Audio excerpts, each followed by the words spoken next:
heavy bearskin blanket's all you need. If that doesn't work, I just go for a late night walk and punch the first person I come across. Well, aren't you a real charmer, Trapper?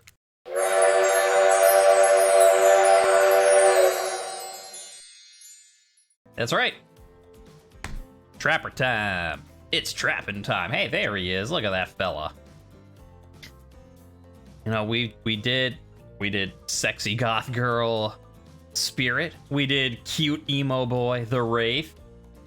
We did well, yeah, we had a drink too. Thanks, game.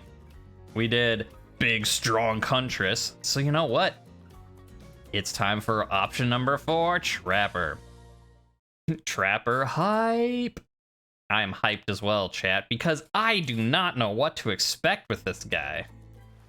I was like, well, maybe we'll skip through some of the stuff we've done before because it's the 4th playthrough. And then I thought, no, it's our final killer playthrough. I'm going to do the whole damn thing.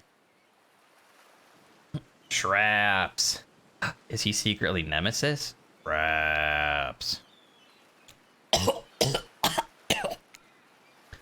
You wake up on the beach, soaking wet.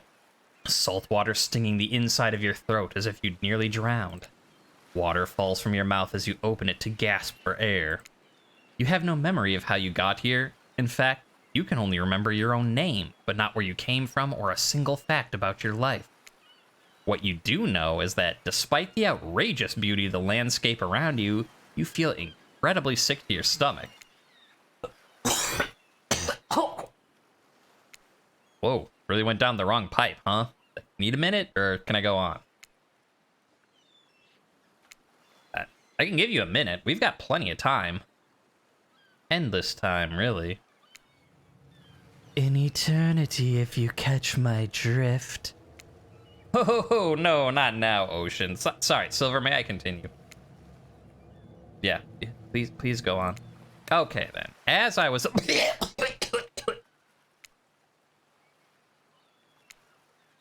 As I was saying, you look down at your feet, ankle deep in the crystal blue water of a newly arrived wave.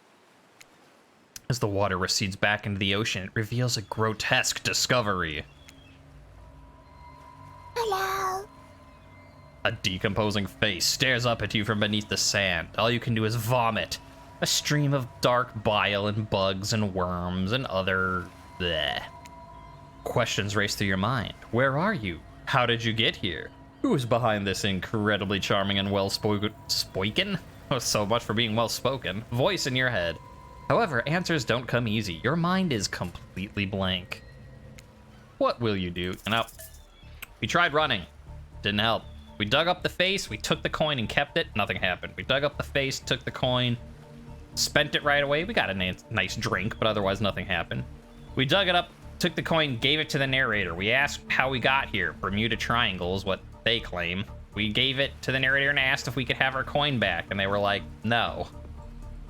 Let's just close our eyes. This is all, it's all a dream. You close your eyes. This must be a nightmare, right? This is not happening. This is not happening. The mantra centers you, and you're briefly able to find peace. The lapping waves go silent, and for the first time in your entire life, it feels like you're in control. When you open your eye... You're in the exact same place, except now the disgusting corpse face is smiling at you? Even the dead have a wondrous time on our island. I promise you will too. Don't worry, you're going to do just fine. We wouldn't want anyone else. Well, that was sure weird. There's that voice again. Do oceans normally talk?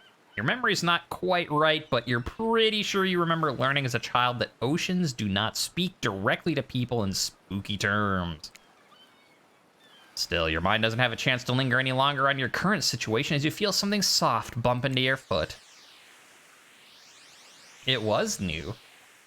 I guess it also kind of gives you a hint for playing again that, like, you should look at the face because, like, it had the coin on the tongue. When you look down, you find a volleyball sitting in the sand next to you. You stare down frozen. A voice calls out from behind you. Little help, please. I'm psychic. You turn around, and when you see what's waiting for you, your jaw just about hits the ground. The Huntress. The Wraith. The Spirit. The Trapper.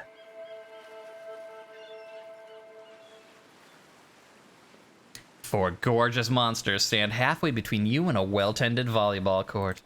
Each of them oozes with undead energy, a magical aura reaching out and penetrating you via your eyes. Hush. Your heart begins to race. Curiosity, fear, desire. You can't help but stare at these casually dressed, let's call them killers. I don't know. I'm not being judgmental, but that's kind of the energy they're putting out there. So many competing feelings rush through your mind at once that you're completely paralyzed. Hello. There are weird days, and then there's this. All you can do is look down at the ball and back up at the monstrous lineup of, well, literal monsters. Sexy-ass monsters, though. What do you do? Nah. Damn, what an alpha move. You just became the type of person who says no thanks to a group of actual killers. No one tells you what to do. Thanks for nothing, I guess. Huntress jogs over to collect the ball from the ground next to you. For someone so large, she moves deftly and silently across the sand. It's hard to make out his expression from behind the mask, but it seems like Trapper might be smirking? As you try and read Trapper's face, you realize that the two of you have been staring into each other's eyes for a really long time, even though everyone else is headed back to the volleyball court. Finally, you can't take the tension and you look down, breaking his gaze. As soon as you do, he turns to follow them. Alone again, you look across the beach at these strange residents who casually bat a volleyball back and forth, happily ignoring your intrusion onto their private beach. Should you be frightened? Worried? Excited? I did refer to them as killers, not to give too much away. But at the same time, damn, they are looking very appealing in their own way, and nobody so much as lifted a blood-soaked finger in your direction. Don't be scared. You were made for this. Well, geez, if the spooky ocean voice says not to be scared, I'm sure it's all gonna work out. But with no good reason not to, you decide to head over, see what happens next. It seems like you've derailed the volleyball game just by showing up. You derailed the game just by showing up, nitwit. Nah, and I guess you're also a nitwit. Look, it's best just to go with what Trapper says when he says it. It's a policy I hold for pretty much anyone who always has fresh blood on their hands. Hey, don't worry about it. It's all just a game. Existence, that is. Besides, you seem a lot more interesting than a silly game. What's your deal? What brings you here? You mean they're here to do more than distract from my total domination? That was Wraith. That sign means he was done with the game, too. Well, like that, or I don't know, you saw a butterfly or something. Look, I don't care why this slack-jawed moron is here. I just want to know, can I kill them or not? You know you can't. At least not yet. Oh, yeah. Not yet. Hey, you might want to, say something. Yeah, you know what? Actually, never mind. There'll be plenty of time for that soon enough. But right now, the group has some questions for you. Be warned, answer quickly and answer well. It's a timed quiz. Very important. Or not important in any way whatsoever. Probably that one. I don't remember. I mean, it's not important. Not really. But it was interesting in Huntress's playthrough when she referenced the fact that you said you like dogs. Since I think that's the only time it has actually mattered further in the game. How attractive would you say you are? Oh, we're very attractive. That's what you think very attractive is? Compared to this. Trapper flexes and his muscles are so tight you can practically see the blood running through his veins. If you could have any superpower, what would it be? Super strength. Forget if... I know we've picked that, I just don't remember which of the two. Oh yeah. Trapper roids. He does. Strength isn't all about the muscles, truth strength is up here. You expect Trapper to point to his head, but instead he just taps on one of his bulging shoulders. It's specifically these muscles. Nobody gives a shit about your calves. What was your best subject in school? So the one thing, and Trapper has nothing here. The one thing I'm trying to see if I can do, and if we can't, oh well, is see if we can get Spirit to be in last place, because whoever is in last place makes the meal on day 2, and I want to see, like, what does she do for food? Or does it just skip her and go to whoever's second last because she doesn't eat? Huh. But so we've done Trapper. Let's do a Huntress. You could say I majored in skipping class. If I had ever gone to school, I'm sure I would have done great in skipping class. I prefer skipping over walking almost always. What's your favorite animal? Oh, I guess I should have done Wraith because we can do another Huntress. Dog? Oh, you'd look absolutely adorable in your little puppy mask. What's your favorite color? I don't know if Trapper comments on this, even though he says blue. Blue isn't good for productivity. Makes people want to be lazy. He says as he wears blue. What's your dream job? We know that he is like, oh, like everyone's like, ugh, nightclub promoter, really? But then he's like, well, it takes someone special to lure people into the dark. But we did a Huntress, let's get a Wraith, just so he has some points of affection. It'd be great to be an astronaut. It's hard to imagine being farther away from anyone than floating in space, the cold, inky vastness of nothing forever. Best flavor of ice cream.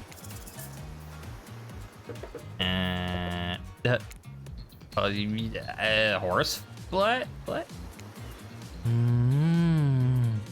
Horse flesh. Wait, I mean... Whoosh. My favorite's pain. Same here. Mine is vanilla, swirled with pain. I think mint chip's the greatest flavor ever conceived myself, but enough about ice cream. Am I right? And then he's like, I'm always right. You have to agree with me. Oh, we're teaching lessons now, narrator, you rascal.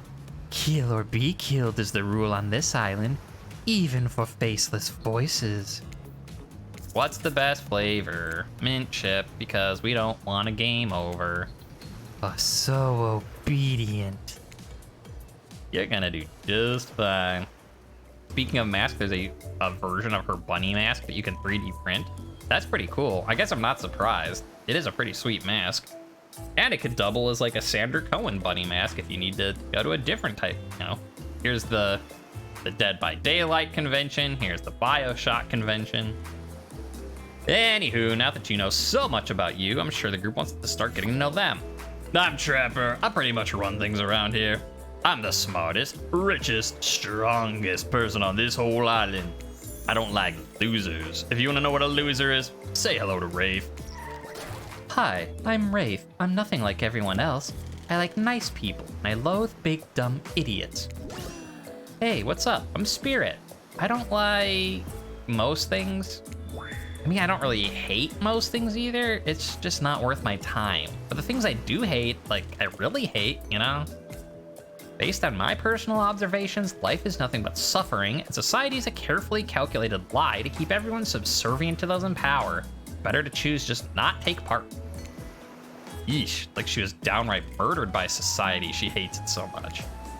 Oh, wait, yeah, I'm remembering her story now. That's basically almost exactly what happened. Hey, I'm Huntress. Don't let these bummers get you down.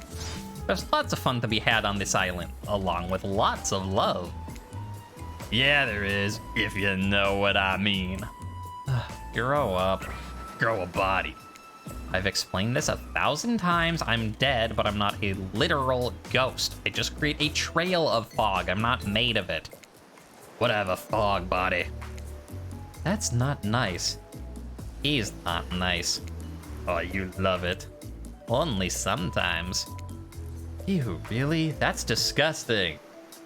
That's why she likes it. Don't speak for me, I also hate it. Stop speaking entirely, actually. You know, for the first time ever, I'm agreeing with Rafe. Let's move on, otherwise they're gonna do this all day. Besides, if I know this crew, and I do, they'll want to show off soon enough. If we're done playing, let's do something else instead. Wow, for once I actually agree with the meathead. I say we go to my yacht. It's the massive boat dock nearby. I'll give everyone a taste of true luxury and power. Don't mind him, he just hates fun and happiness. No, I hate the endless, desperate, soul-crushing pursuit of wealth, the way it's flaunted needlessly and the cruelty it engenders. What about hanging out by the pool? I find the water calming, simple and beautiful. Hey, what about our volleyball game? We can exercise and have some fun as a group. Are you all serious? There's a perfectly good lounge to chill out at right here.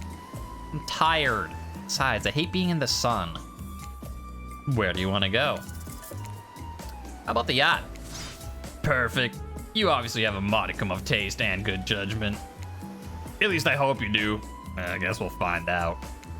Worst case, we'll find out how strong your bones are, how heavy you are to pick up and throw, and how fast your lifeless body sinks. Should be a pretty chill day regardless. Hold on. Just one moment. This is Dwight and Claudette, our activities coordinators. They're also the cooks, waiters, bartenders, janitors, and every other job. They're the only help remaining on the island. You hanging out with Spirit, not being in the sun. Heck yeah. This place we call Murderer's Island. Cue dramatic musical flourish. It wasn't that dramatic. I mean, it was a flourish, but none of the others survived the interview process. Hence why we shall herefore refer to them as survivors, with a capital S. These two have worked here a long time. So very long. I don't actually know how long it's been. Sorry, anyway, I should probably let Dwight and Claudette do their mandated jobs. Excuse me. They sure look happy, but they're vibrating as with a nervous energy that's starting to give me the creeps. Wonder what their original jobs were while they were alive. I mean, like, I'm sure, like, you know, it's just like one person was the cook, one person was the janitor, one person was the, you know, the coordinator, and now they just have to do everyone's job. It's like the real world, but somehow even worse. Other people get fired, and they have to pick up the slack. We will now escort the group to the venue of your choosing. However, in the future, we recommend waiting for us to present you with your options whenever possible. Don't just run off to various activities unsupervised. We don't have much autonomy around here. The least you can do is allow us to do our job. The most you can do is help us get off this island. Dwight! Pardon me. Please follow us. Hey, narrator? Yes, something I can help you with.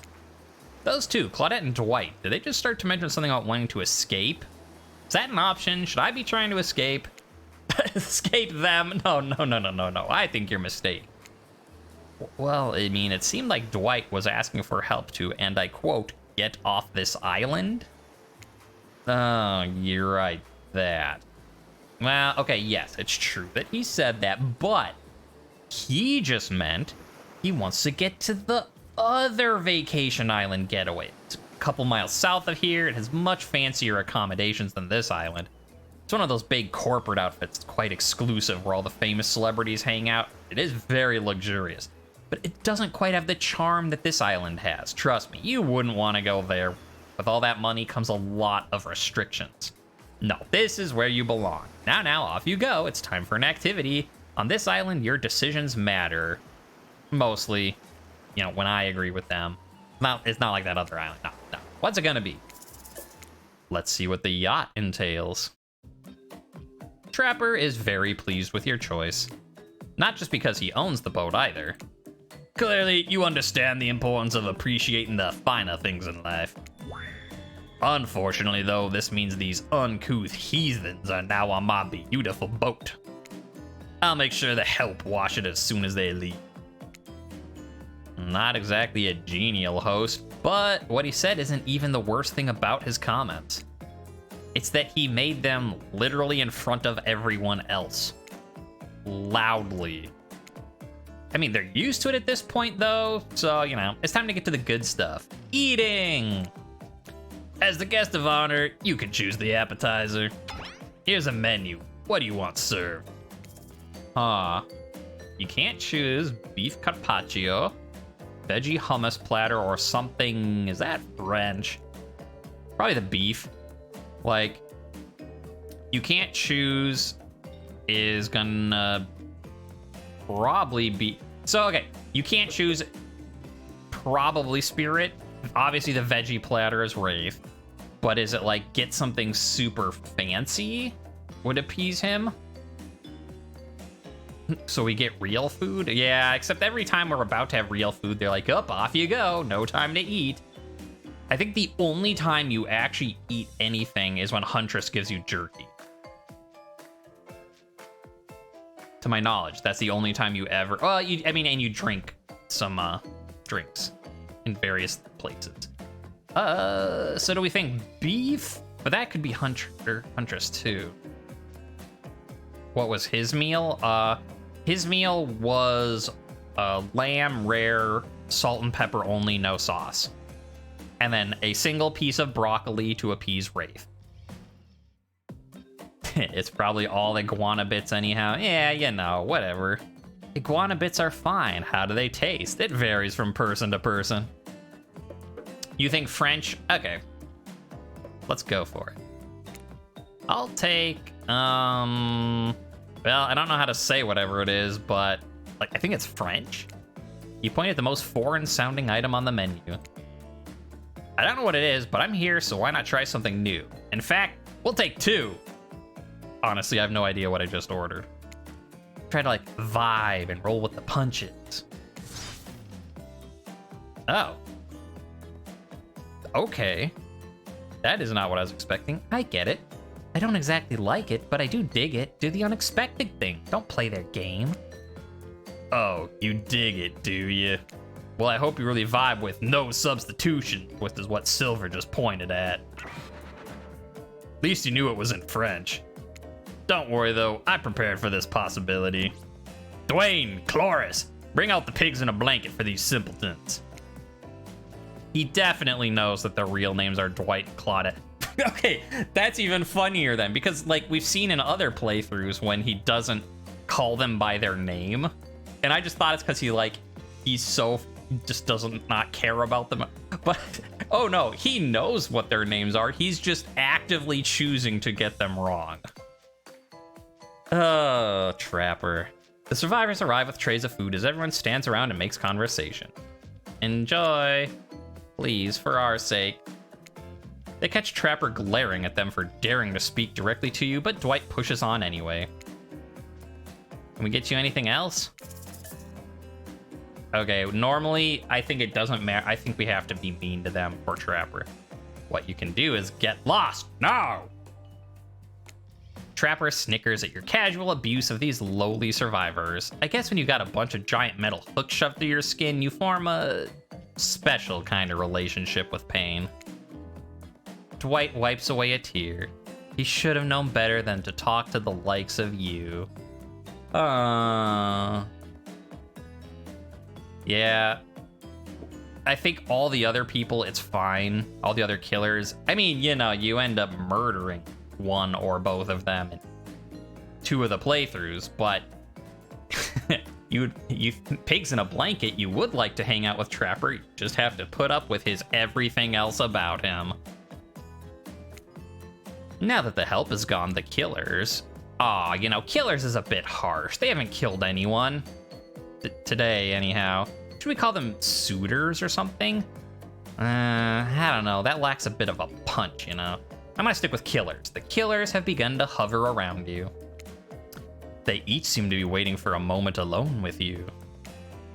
Except Wraith. He seems to be studying the corner of the room, deftly avoiding any engagement with you at all costs. Who will you allow to steal you away for a quick second? Oh, you know what?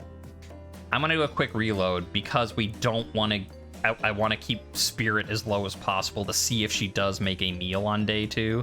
Because whoever's the lowest is the one that does. So let's see what her thing is, and then we'll reload. I mean, not like it's long to do this part. You look between Huntress and Trapper and catch Spirit's eye. She's glowering at you. Once she's seen you, she locks on and floats over without looking away once. Tell me the truth, and I'll know if you're lying. You only chose this yacht so you could get a better look at it. Because you're already planning how to sabotage it. Right? Right? Trust me, just go with it. Of course you are. These big dumb boats are so obscene. They're nothing but floating tributes to the wasteful megalomania of the uber wealthy. The pleasure barge belongs at the bottom of the ocean. But not before the obnoxious elites who believe this kind of lifestyle is righteous are chained up inside of it. Excellent idea to punish them for their excesses. We'll watch as their screams bubble up from their watery grave. Well, congratulations on getting the full Spirit experience so quickly. Or condolences, you know, either or. She does have something in common with Wraith. Alright, I guess beef carpaccio. If I knew what carpaccio was, I probably would have been able to say that. Raw, simple, tasty. That could still be Huntress, actually, the raw meat. But maybe even a little risky? It's beef carpaccio all the way for me. And I'm sure a group with such particular tastes will all surely love it. Great choice, it's my favorite. Sometimes it's too cold to start the fire, so you eat what you can, how you can. Gross, not just meat, but raw meat? Would we be wearing a fur coat throughout the meal too? No, it's far too warm for that, but maybe some fun little slippers. You know what? Maybe we just do all of the things right now. Then I don't have to record more later. We can see what all these are. We'll see what happens if we thank them, because we'll do it again. Where was she? She's, you know, behind. I'm all set. Thanks for the great service. I mean it. Fantastic. Wow, no one ever thanks us for anything. Thank you. I'll thank you kindly for never speaking out loud to my guests without being spoken to first. Now scram! Yeah, skip through that. Yeah, sure. Let's just see them all while we're at it. You look directly at Huntress and smile. In a blink, she's practically on top of you. Oh, Huntress, this isn't your playthrough. I feel a little out of place here. Out in the open, surrounded by water and by people. I hate it here. Someone could sneak up on me. That's how my mother died. She never saw that elk coming. Whoa, I can't believe she already brought up the elk/dead mother thing. My advice? Don't bother explaining to her a yacht in the ocean is the best place to avoid elk attacks. Also, I probably wouldn't mention that sort of thing only happens in action films. Hopefully you and I can spend some time in a spot more conducive to really getting to know one another. Veggie platter with hummus is the perfect way to start a meal. It's both light and communal, a great choice for a group, right? He won't say anything, but I promise you, Wraith really likes your choice. At least I think he does. I never really know what's going on with that guy. I do know what's going on with Spirit, though. We all have to eat off of one big plate? Great, thanks. First we have to leave behind an entire island to cram onto one little boat. Now we all need to eat from the same trough like a bunch of farm animals. Wake up, people, you're all sheep. Do-do-do-do, do-do-do-do. Do-do-do-do, Spirit. No, Wraith. She was speaking, so I got confused. I don't want this. Not yet. Maybe not ever. Okay, chat later. Ooh boy, he's gonna be a fun one to get to know. Yeah, that is a good point. Like, she's complaining about eating off a plate with other people, but she doesn't eat. All right. Weird, I can't choose. Oh, that's... Okay, yeah. Alright, that one I feel is kind of a bait and switch. Which I've only ever felt once before, and that was one of spirits. Thank you, but I would never presume to order for you. And obviously, you know what's best to order. Yes, obviously. We'll be having escargot and a white wine sauce. Suck up, if you can't even pick your food, you certainly can't hunt for it. Pay her no mind. Stand in my good graces and you'll never want for anything except more. Survivors, care for our guests. Okay. Gotta be mean. And now we are going to go with what we tried to do in the first place. You make eye contact with Trapper and he immediately pushes the others aside. See, French would have been right. You're right, yeah. You went with the French, it's just that you picked the no substitutions. You already show promise as a prospective mate. Therefore, I'd actually like to get to know you better. So I'll let you in on a secret. When the time comes, I have a private little getaway here on this island. No one else knows about it. It's to die in. It's to die for. It's a hidden spot where I enjoy all of life's many bounties. I want to show it to you. Not because you're worthy of it just yet, though. Mainly because it will piss everyone else off that you chose me. I always like to remind them who's really in charge around here.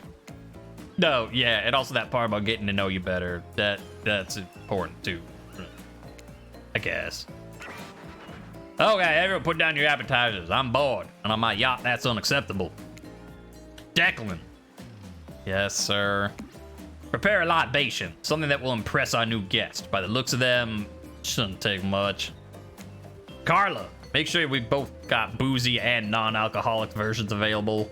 Nobody has to drink if they don't want to. I'm a killer, not an asshole.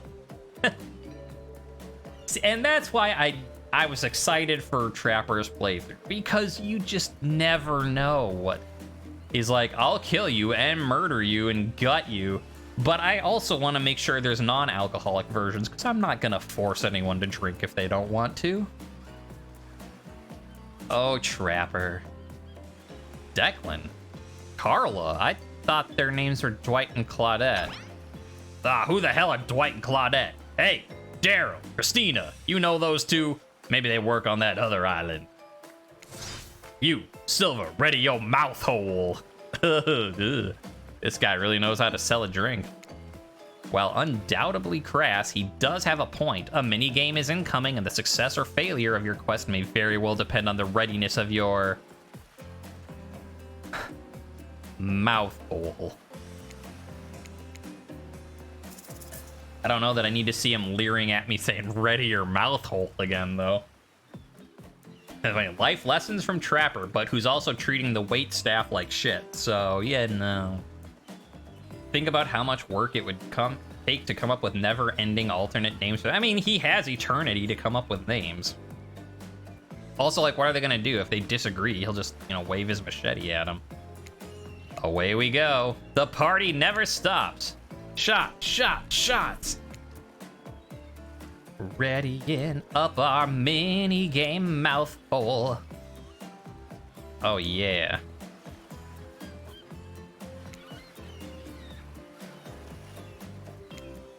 Do. Ah, not perfect. This whole amnesiac thing is already a lot to take in without also pouring a bunch of drinks on top of it. So it's not unexpected that you didn't perform perfectly. Oh, come on, I missed one, and it wasn't even a total miss. Lucky for you, my desire for perfection is only matched by my enjoyment in watching losers fail publicly. But don't expect luck to get you through this forever. Overwhelmed by the afternoon's activity, you feel yourself spinning out of control. Was it the drinks? The pressure to perform? The rocking of the ship? Smartly, you pound a pitcher of water before everyone goes dark around you. It turns out a quick nap is just what you need. When you come to, Dwight and Claudette are somehow already back on shore waving at the boat. I'm pretty sure that means it's time to head back and leave this yacht behind. Oh, what a shame, too. Trapper planned to serve live monkey brains as an entree. Seems like the next activity's mealtime. How quaint. Oh, what were you expecting? Capture the flag? Do you know how complicated it is to run a game like that? Much more so much more so than sitting and talking. I don't know. This talking thing's pretty complicated, too. You arrive at the cookout area to find an assortment of picnic tables scattered around you. Oh, were you expecting a kind of grand hall with a huge banquet table? Oh, this isn't some prestigious fantasy epic like you'd find on cable. Dwight and Claudette usher you to your seat, but there's very limited seating directly around you. And great, terrific. It seems like everyone wants to sit next to you. And even better is they don't want to sit next to certain other people either. To start, no one wants to sit next to Trapper. Meanwhile, he refuses to sit next to Wraith or Trickster. Hey! Oh yeah, Trickster's here. Surprised? Yeah, well, they don't call him Expected Stir. I don't know, even I get nervous around crowds of killers, and my whole shtick gets a little flustered. Hey there. You're looking good. Real good. We literally can't let Huntress and Trapper sit together. Like, seriously, their arms are too big. They can't fit at the table if they sit side by side. I mean, look at this. We can't even fit everyone on the screen at the same time. Like, you thought this was an error, but no. This was completely intentional. And yes, everything that's an error is intentional. Hooray. Anyways, Dwight and Claudette are directing traffic. You sit on one side. The rest of them will sit opposite you. Huntress and Trapper can sit at the ends with their enormous, sexy arms. Now that everyone's seated, we can begin dinner. Tonight's meal was prepared slowly and carefully with both love and hate for 12 hours over a spit. We hope you all enjoy. We really hope you do. Hey, you didn't actually tell us what you're serving. What are we eating? It's meat. Seasoned with a specific number of special herbs and spices that we can't divulge. Oh, my favorite. Meat is good.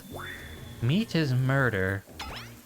Which you'd know, considering what you've been up to. Who are you to get judgy now? I'm just sharing facts. You need to murder something to eat its meat, so that's like technically true. Technically true is the best kind of true. Okay, enough yapping, let's eat. Hey, are you thinking what I'm thinking? Like, it's gonna be a person on that spit, right? Or maybe like several parts of people like kebab together. I haven't seen many pigs wearing palm tree button-down prints. When you look closely at the spit, you spot what definitely appears to be scraps of fabric sandwiched between some layers of meat. Oh, I think I might be sick. Is there anything else to eat? This took 12 hours. We do literally everything on this island.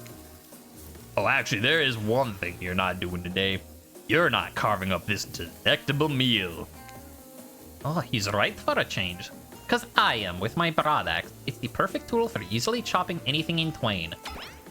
First of all, who says twain? Sometimes I swear it's like we're all from completely different historical eras.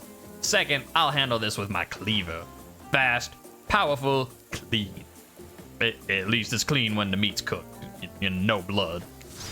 Ugh, you two and your ridiculous bicep swinging contest. Enough, grow up. Obviously, my gorgeous katana's the only option. Obs. Oh, the hell it is. Oh, I'll show you both my katana and send you to actual hell if you'd like. Please stop, please. I hate when we fight, or talk, or even when we look at each other in the eye. I can do it. I have the skull of Azarov. Great. Instead of slicing it up, you can club it to a second death. Look, I know this isn't what you want to eat, but hurry up and volunteer to carve up Felix. Well, carve up dinner. Otherwise, this is going to go on for hours. No hyperbole, they once argued over who had the most effective weapons for 72 straight hours. And it doesn't matter which one does it, when they're done, they'll take even longer cleaning their weapon, all while explaining the value in maintaining your tools. You know, despite being a bunch of cold-blooded killers, for some reason they are always terrified of tetanus. Hey, why don't you let me carve up, dinner. Splendid idea. We'd hate for it to get cold. He hated when it got cold. Here's a machete, freshly sharpened. Ready. Womp. Womp. Womp. Womp. How many times must I womp? Oh, perfect. You know just when to play the part of harmless. They'll never see you coming. Dinner is finally served. For real. The sounds, especially coming from the mask killers while they eat, which involves lifting their masks and shoving food up behind them, are nasty. Spirit, meanwhile, doesn't even eat. She's the only one who seems to really be embracing the being dead. Like, they are all dead, right? Like, this is obviously hell. Oh, come on. We're still trying to be mysterious here. You think mystery comes easy? Claudette and Dwight aren't the only ones who've been working their asses off to make this night perfect. At least they're lifting their masks. This is only 99% as disgusting as it could be if they just, I don't know, tried to mash stuff up through there. Ugh. Hey, Spirit. Aren't you hungry? The two best things about being dead is not having to eat. That's only one thing. Think about it. Number two is there is no number two. One less thing to think about in the afterlife. Even if I wanted to eat, I have no idea what would actually follow. You might have noticed, but I'm mostly just a bunch of dismembered body parts floating in a spectral form. You see how deep this cut on my abdomen is? I don't think my digestive tract connects anymore. Between the food and the behavior of the group, this might be the worst meal in history. But even worse is now they're staring at you. You're not eating. They don't like that. I think they want an explanation as to why. What do you want to tell them? I guess we'll just go with, we're gonna be a boss, we're gonna own it. Even though he specifically says he doesn't like it because we ruined mealtime, I still think just being like, my way, damn it. Everything about this dinner is an abomination. From what is almost certainly human meat, to the lack of manners, to the talk of dismembered parts, in those noises, everything is so vile, I might throw up. Even Spirit's talking about number twos, and I thought she was the classy one. Oh, well then. I didn't realize our eating habits grossed you out. Don't be so judgmental, sheesh. If I could feel shame or sadness, I might be experiencing both right now. But what I can feel is rage. And I am furious that you just ruined the meal. I have a whole leg to eat. Even though you're in the hot seat now, you're not nearly as panicked as you probably should be. And that's almost certainly the lack of calories catching up to you, and you feel your whole body begin to shut itself down. Oh hey, it's me again. Your friend, mentor, and guide. Narrator to the narrator. The ocean. Not sure how I feel about that characterization, but I'll allow it. I brought you here, and I might be the only one who can help you now. There's only one thing you must do to survive. You have to figure out why you're really here. No one can tell you. Not unless you follow the right path. A right path. There's too many of those to count. Hopefully you pick at least one of them. Because there's even more wrong paths. Many of them lead to your demise. Others lead to something even worse. What, like starting scenes over and having to fast forward back to where you were? Am I right? For this place holds many secrets, even from itself. But the one that truly matters can only be learned if you answer the most important question. Why are you here? Why are you here? Answer that and you'll learn the truth. The ultimate truth. Vague. Mysterious. I gotta give it up to this ocean character. That is quality early game storytelling. Hold on, I'm back. One more piece of advice. You've made many choices by now. Some of them I liked. Some of them I did not. It's It's in your best interest to make choices that I like. For the choices might be yours to make, but they're mine to reward. And if you want to truly succeed in this place, you'll need my help. Things on this island are not what they seem. You wake up to find Trapper holding your limp body, gingerly pouring cool water into your mouth. You had me worried there, passing out like that. I thought maybe you died. That would have been terrible. Nobody dies on this island without me killing them, you hear that? Nobody. Thanks, I guess? Don't mention it. No, I mean that. Don't mention it. Someone might think I care for you. That can't happen. I've got a reputation to uphold. I'm starting to understand, I think. When you went down, it looked like you hit your head on the edge of that table. If it were me, the table would have been the one to crack open. But I'm sure it really hurt you, though. So I figured a little ocean air might help wake you up, and I brought you down by the water. Oh, that's really thoughtful of you. What? A magnificently muscular, wealthy, artistically gifted Adonis can't also be thoughtful? Don't answer because it's obvious. Adonis was a pussy, killed by a boar. Pfft, get out of here with that garbage. I do find myself in an unusual position, though. Despite the overwhelming probability that I'll eventually find myself standing over your lifeless corpse, I don't want you dead just yet. So I'm here to talk to you like a regular human person. And right now, I'm worried that I might be coming off a bit too forceful. I know my mere presence can be intimidating. But I don't want you to get the wrong impression about me or how I feel about you. So I'll just put it out there. I might possibly like you. I can't say that about everyone, or really anyone else on this island.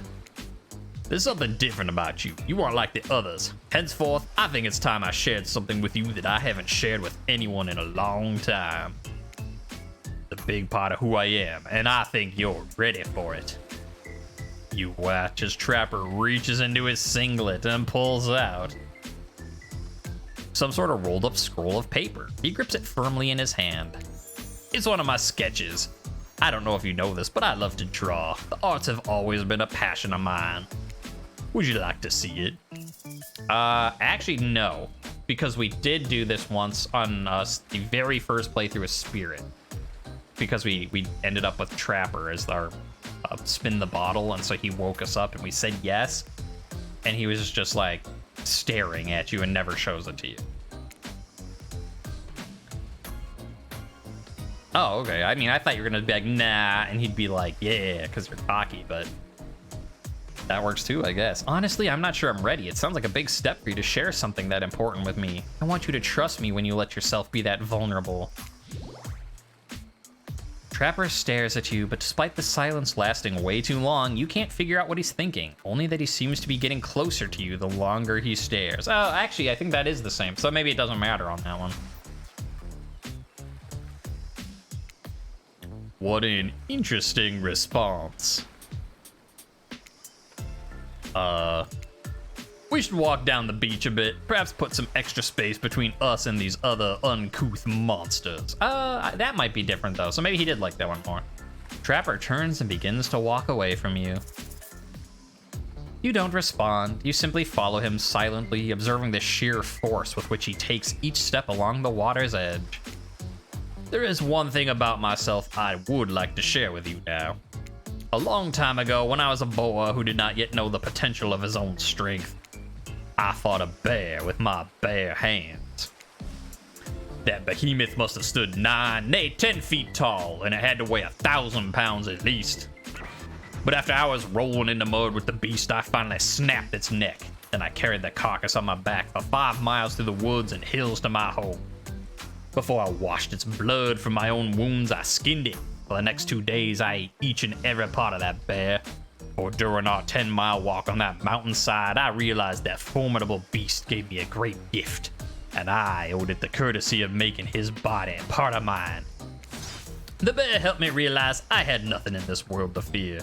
No man, animal, or monster would ever take me down. And I'm reminded that each time I stand by my fireplace where that bear skins will stay for as long as I take breath. Isn't that incredible? I guess, yeah. Because, like, he wants you to be cocky, but he also wants to be equally as cocky. So I don't think you want to undercut what he says. I'd be like, nah, it's not that great. Like, he wants to be great, and he wants you to also be great. That's my logic, at least. No more incredible than you are. I'd expect nothing less from you. Trapper looks at you, a piercing look even through his mask. He smirks, but it's not clear why. He turns and leaves. Just as things are really heating up, you hear a flurry of footsteps behind you. Quickly spin around and ready to fend off whatever new danger has popped up on this strange island. Is the bear? No, it's Dwight and Claudette, sprinting across the beach, clipboards in hand, which they're waving in the air above their heads. It's very important we stick to the itinerary. Attend each event as scheduled. Playing sick for cute flirt points was not a part of this evening's activities. That's strictly slotted in for after campfire story time. At this rate, we're gonna be late. But playing sick? No, no time for excuses. Yeah, there is, but that's scheduled for what after comes after the flirting. Go, go, go, go, go, go, go, go, go. Once everyone is gathered at the fire pit, Dwight and Claudette quickly make an announcement.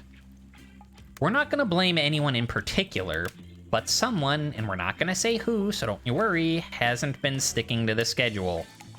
That means we're behind on our time for evening activities, and we only have time for one person to share their special spooky nighttime story. Just one story? But story time is my favorite activity. This is a narrative-heavy experience. You're telling us that only one person gets to share? How will we decide who? Oh, great. We have to decide as a group? That never goes well. Whoever did this, step up now. I swear I won't be angry. I'll merely chop your head clean off. No fuss, no muss. Voice trembling, you realize it's probably it for you, but you embrace your fate. Sorry, everyone. I think they're talking about me. To be honest, I don't really understand how this whole schedule thing works. I don't know, I guess I lost track of time. You know, when I was passed out. Been there before. Even though it's taking some pressure off me, which really is an absolute dream, is it really fair to pick on the newbie? Yeah, seriously. Has anything here ever happened on schedule, like, even once?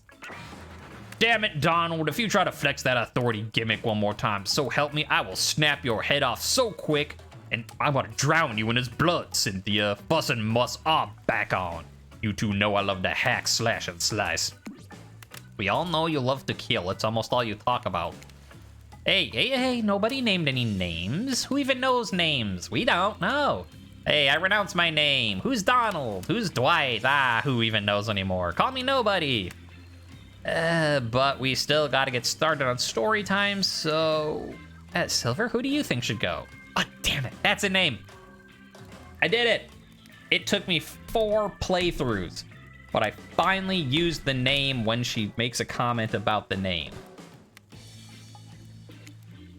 Pick somebody quickly so that this tropical vacation doesn't turn into a bloodbath. Trapper, oh man, what is your story gonna be, my dude? I choose you, Whoa. This entire experience is being carefully crafted to avoid an IP infringement. Let's be careful with the catchphrases, shall we? Yes, of course you want to hear my story. It's a good one. And an old, too. This is an infamous tale about 2 young friends from my hometown. Best buds who did everything and anything together. Fish, hunt, fight, skip rocks, climb the tallest trees, climb the highest peaks. The more dangerous something was, the more they wanted to do it. But everything changed one day when the slightly older friend asked the other for a favor. My father doesn't want me going out with you anymore. He said we're dangerous together. We take risks we shouldn't. And if I keep hanging out with you, he says one day I'm gonna get hurt. You think you could come by? Tell my dad we'll be careful so we can still be friends. Of course, said the other friend, who was always eager to please his best mate. So the two went to see the concerned father, who puffed away at his pipe as he listened to every promise his son's pal made about being more cautious. But when the slightly younger and slightly smaller boy finished, his friend's father responded stone-faced, "No, sorry, this is the best for both of you. I don't want my son hanging out with you anymore, and that's that." The young boy was so crestfallen he left immediately. No one would see him cry. He would not give them the satisfaction. Especially because if they did, they might tell others in town and they'd all think him weak. Worse, his own father would never forgive his son for letting others see him that way. But he was too upset to go home right away or be spotted on the path, so instead he sat outside his friend's house in the little hiding spot they had often sat in during rainstorms, or when they didn't want anyone to see them trading interesting rocks they dug up. He was quiet as he stifled his own tears, and that's when he heard it. A sound and odor wafting alongside the pipe smoke carried on dark winds. Betrayal. Thanks, Dad. I didn't want to hang out with him anymore, but I didn't want to tell him that. He'd be a big baby about it. Oh, it's okay, I get it. Don't blame you at all either. He's soft and needy. You need strong friends. Someday you really would have ended up getting hurt because of him. You need friends you can rely on. Trapper looks angry. The muffled tears stopped in the hiding spot that had been a pit of sadness now overflowed with rage. The boy went home. If anyone passed him on the path, all they saw was his determination. That night, he spoke to no one. He ate no dinner. He slept no sleep. The next day, he got up early and sat near the tallest tree in the woods by his former friend's house. It was the one tree no kid in town had ever conquered. Its top remained untouched. He remained there till dark before he finally went home. He did this for 8 days. On the 9th, his old mate finally passed by. "Hey, what are you doing here?" asked the Judas. "Nothing. Out hunting squirrels. Sat down to eat this apple," lied the younger boy. "Oh, well, yeah, sure. I hope you're okay. I can't believe my dad did that. It's so unfair." "Oh, yes, it was truly unthinkable," answered the boy through a smile that carried no warmth. "Yeah, okay, I'll see you around." But before the betrayer could leave, his old friend called out to him. "I'm gonna climb this tree," he said. "I'm gonna make it to the top." "The hell you are. No one can do that, and they definitely can't do it by themselves." He had him. "Oh, I can and I will. I understand why you can't, though. Your dad said you're afraid you're gonna get hurt." "I'm not afraid. He's afraid," replied the friend, now seething with shame and his own rage. "Or forget what my dumb old father said. I'll do it with you. You'll see I'm not afraid." And so the two climbed and climbed, each making it higher than they ever had before. And they continued to climb. But whether they would have reached the top will never be known. Because the turncoat, the boy who made his father lie for him, fell before he could make it all the way up. Some say it was no accident, that his old chum pushed him. Oh, but how could he? He was the weak one after all. Of course, such a weak child could never send his best friend to his death. It was an accident. Tragic for sure, but nothing more. Of course.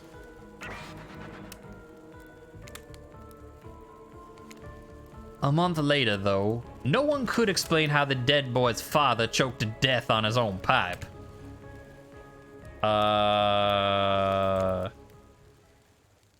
Yeah. Definitely a good call on staying quiet after that. Silence really is best at a time like this. Shit! What about you, Silva? What did you think of my tale? Presumably that's a story. The same like with the bear. Because like, none of that happened, right? You don't want to be like, oh, no one really died, guys. Oh.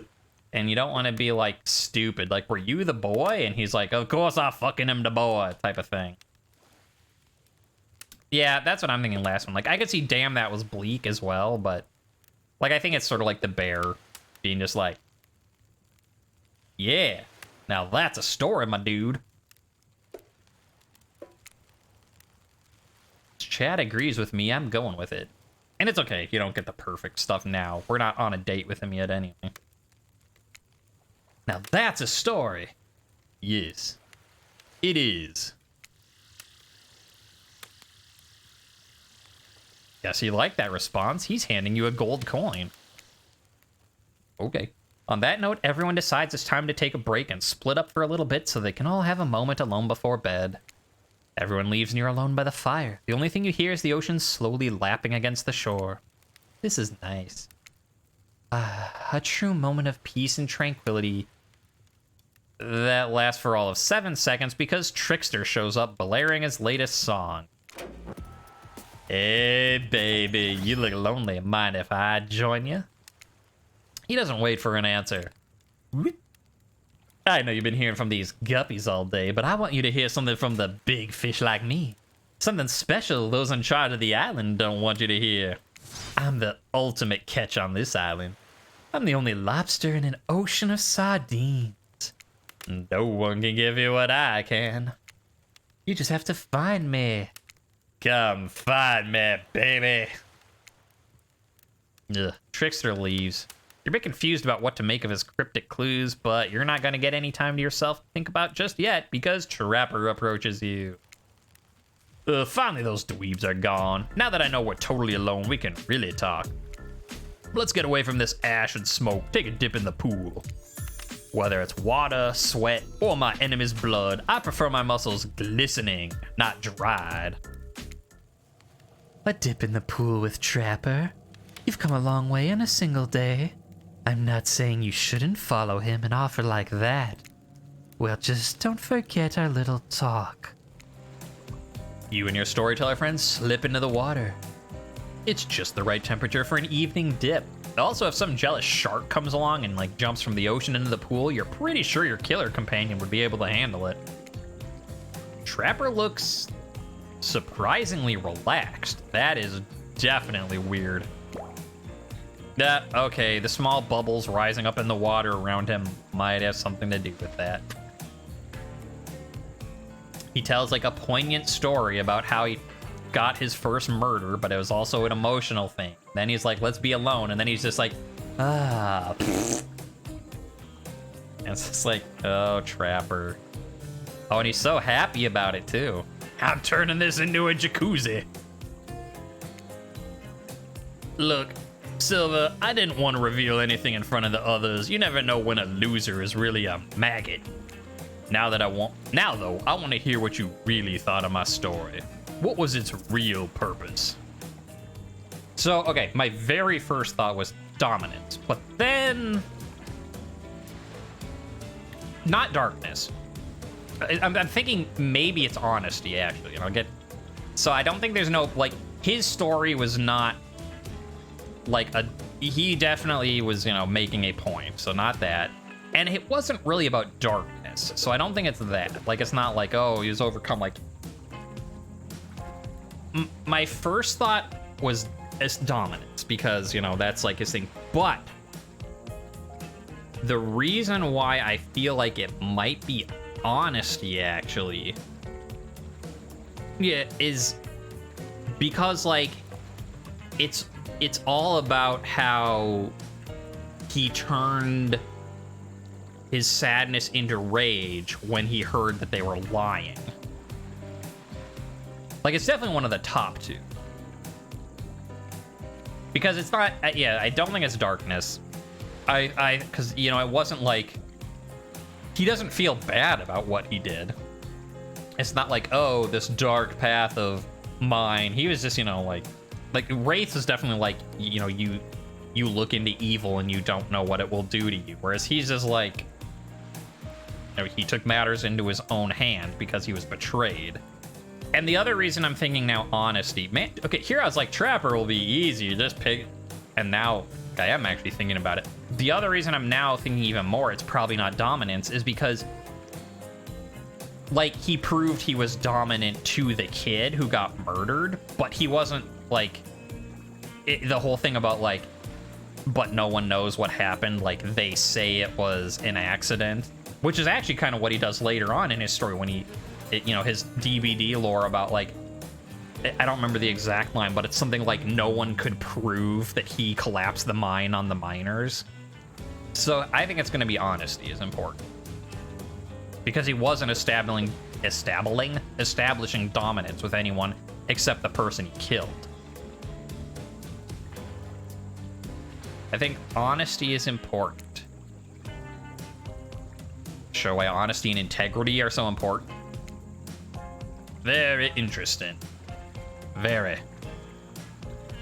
It's weird because he's such a liar. It's true. Well, besides his, like, trapping people, is he a liar, though? He's pretty forthcoming with everything. In fact, I've said this on the other things, like the fact that he's super perverted and he's just open about it. He's like, I'm a big old perv, yeah. And I was like, yeah, be more like Trapper, own it, man. Like, I don't know that he's actually that much of a liar. Like, maybe if he's setting up a trap for someone to fall into, yes. But otherwise, he's very much, like, just says what's on his mind, I think. He's just like, yeah, I hate these people. And he's like, he said that right in front of them. Like, he doesn't pretend to like stuff. Well, I mean, to the cops and townsfolk. But that's I mean, that could also be a lie by omission. He never said that he lied to them. He said that no one suspected that such a weak little boy could have done it. Which, to be fair, again, is like, he is the Trapper. He's not, you know, he's not the nemesis. He doesn't come and punch through a wall to get. He lies in wait and sets up a trap for you to fall into yourself. So, like, lying in terms of trapping, yes, but as a person, I don't think he's really a liar. Trapper stares at you for way too long. It almost looks like he cracks the barest of smiles. And then more small bubbles appear in the water. He's still staring. He stares for such a long time, it becomes quite romantic. And then as it keeps going, it becomes downright horrifying. A chill runs down your spine. Finally, Dwight and Claudette show up and say everyone is reconvening at the fire pit. How dare you interrupt me? I mean us. No, wait, me. I meant me. Here's my story. It's so important. And then he's like, okay, now we're really alone, though. Tell me what you really think about it. I'm like, I think this. And he's like, very interesting. And he's just like... Except then, like, he was having a moment with you, apparently. Trapper throws his cleaver at Dwight and Claudette's feet. Where the hell was he even hiding the cleaver? More importantly, what do you think of his little cleaver toss? Yeah, sorry, Dwight and Claudette. The other ones, we can be nice to you, we just have to kill you in the end. Like, except Wraith. This one, he likes it when you're mean to them. You see how scared they both look? That was amazing. Serves the servants right. Clever wordplay. You're all right by me. What the? Oh, wait, part of me thinks Trapper flips you a gold coin, which he definitely was keeping in his crotch. It's too warm to have been anywhere else. Gross. You feel your toes tingling and notice the temperature has dropped significantly. Ooh, it's getting chilly in the water. Usually it's so warm around you. You mind if I snuggle up your way? Yes, I do mind.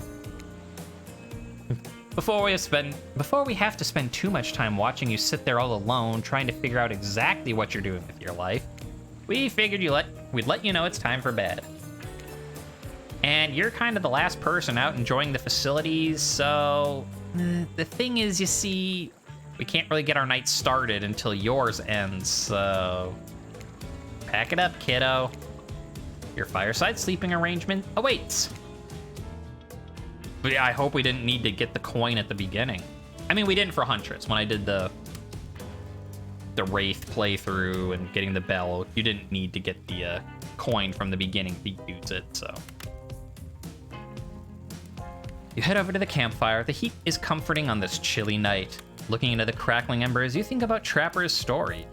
Are you being led to your demise by an untrustworthy narrator? Hey, wait a second. I swear to you, you're not. Come on, you gotta trust me at least a little more than you trust Trapper, right?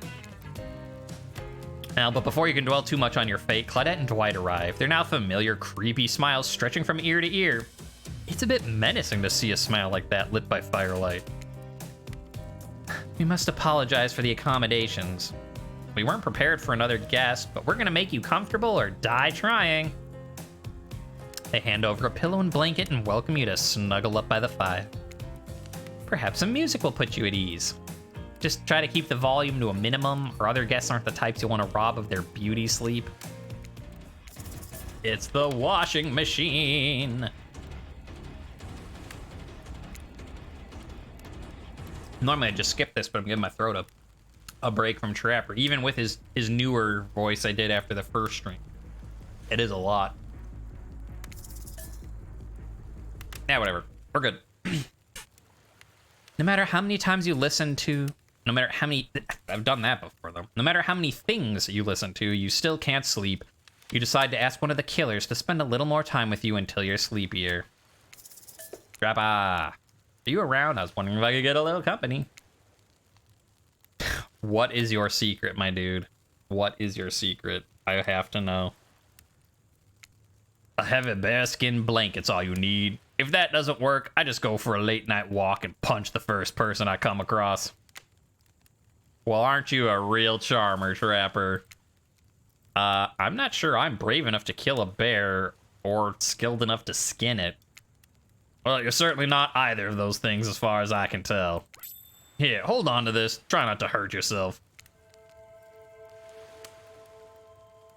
Trapper hands you an entire bear's paw, complete with sharp claws. It's like the most aggro version of a rabbit's foot you've ever seen. You finally start to feel sleepy. Except maybe it's not really sleepy, more like you're being paralyzed. You try to keep your eyes open, but you can't. Darkness overtakes you. The dark voice from earlier speaks to you again. It shouldn't still be as spooky as it is, but by now you've had a whole day of strange voices in your head. This one is still undeniably odd. Oh, had a good time on the private yacht today, huh? That comforting rocking sensation? That was all me. Oh yeah, you're welcome. I was like, I like what you're doing, I don't like what you're doing, and this one he's just like, well, it's just like, I was the one rocking your boat. You awake suddenly to see someone looming over you. Wraith stares. How is Wraith our lowest? Whatever. He stares at you awkwardly. He says nothing, just stares. You look around to see if there's something like going on behind you, maybe like to either side, but nah, just staring. Oh, you're awake. I saw you with the Trapper right before bedtime. Are you making some sort of, alliance? Are you with... them? I'm just making sure you are who you say you are. I've been burned before, and something seems off on this island since you've arrived. Even more off than usual. But maybe we could talk more about that tomorrow. It's just since you got here, I think, we could really have a nice day tomorrow. Together. It's just, you have no idea how long I've been here with these monsters. To be honest, I have no idea either. They're just awful, boring, and loud and stupid. But you're different. There's finally someone here on my level. You're thoughtful, and interesting, and gentle. I think we could, have fun. I could show you some cool stuff if you want. If you don't, that's totally cool. I get it, no pressure. In fact, probably just forget I was here. Good night. Finally alone for real this time, maybe. You drift off to sleep again. Hopefully you're not poisoned. Wait a second, where are we? This isn't... Ah, jeez, it is. It's one of those reality show confessional rooms where all the contestants talk directly at the camera. Can you blame me for not getting along well with others? I mean, I haven't had a real conversation with anyone since I was a child. I take the fact that I haven't slaughtered the newcomer for their meat yet as a win. They look pretty tasty though, so who knows what'll happen tomorrow. Hey, Dwight, do we have Tarragon on this island? If I'm being honest, I want to kill just about every person I meet within a minute before meeting them. Even the few people I can tolerate, I want to see suffer for a long time. And that's before I kill them. Oh, but this person, for some reason, I'd like them to continue living for now. One false step and, well, you know, everyone calls me the Trapper for a reason. And they better be calling me the Trapper. I swear, if I walk this later and you list me as Evan, I'm going to kill the Chiron guy. I don't really care. This island is full of people who don't really like me, so what's one more? I don't want to get distracted from my plan anyways. You know, I think I learned a lot about myself today. I always thought I was doomed to be alone for eternity, only my creeping desire for revenge to keep company. Now I know it. They all seem put out except Trapper. While undoubtedly crass, he does have a point. A minigame is incoming, and the success or failure of your quest may very well depend on the readiness of your mouthful.